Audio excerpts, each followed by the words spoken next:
Баршаңызға қайырлы күн достар. Менің арнама қош келдіңіздер. Бүгін біз осындай жұмыртқадан керемет таңғы ас дайындайтын боламыз.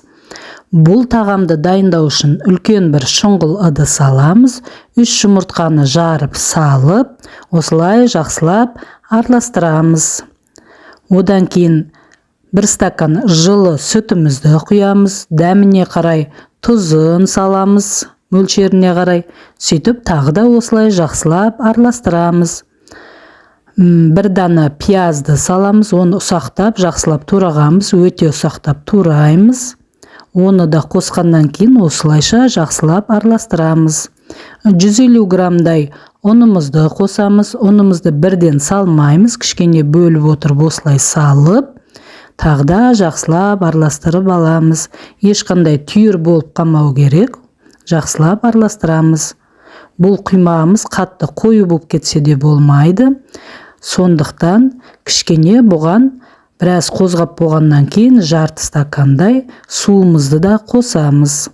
Кішкене сұйықтау болу керек. Сол кезде біздің пісіретін құймағымызда, пияз қосылған құймағымызда өте керемет болып піседі. Одан кейін петрушка мен укропты ұсақтап турағанмын. Соны қосамыз. Бұл құймағымыз біздің өте витаминге бай, дәруменге бай, әрі денсаулыққа пайдалы керемет құймақ болып піседі. 50 грамдай сұйық майымды қостым. Тағы да осылай жақсылап араластырдым.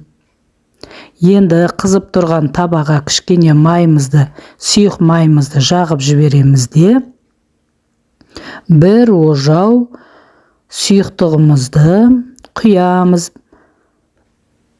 Осылайша құймақ пісірген сияқты қылып пісіріп аламыз. Өте жылдам, тез піседі. Әрбір бетін 1,5 минуттан 1 минуттан ұстайсыз. Сол кезде екі жағы да қызарып, өте әдемі болып піседі. Асыққан кезде өте жылдам дайын болатын таңғы ас. Әрі балаларыңызға бұл тағам өте ұнайды.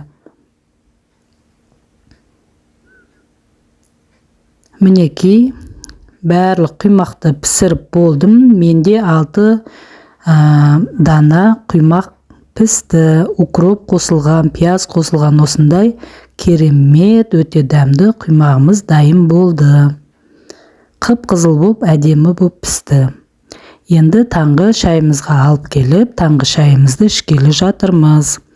Енді осы құймақтың бетіне кішкене қаймағымызды жағып, өздеріңіз білесіздер, қаймақ жақса да, жақпаса да болады. Сөйтіп, дөңгелектеп, трубочка жасап қоямын.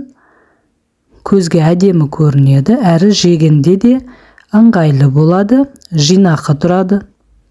Мінекей, осылай трубочка жасап қойып, кішкене бөлшектерге бөліп, балаларымызға тарелкаға салып береміз. Өте сүйсініп жейді балалар. Балаларға қатты ұнайды. Мінекей, осындай қылып жасаймыз, өте керемет. Егер сіздерге бүгінгі менің видеом ұнап жатса, лайк басып тіркеліп кетіңіздер. Сау болыңыздар.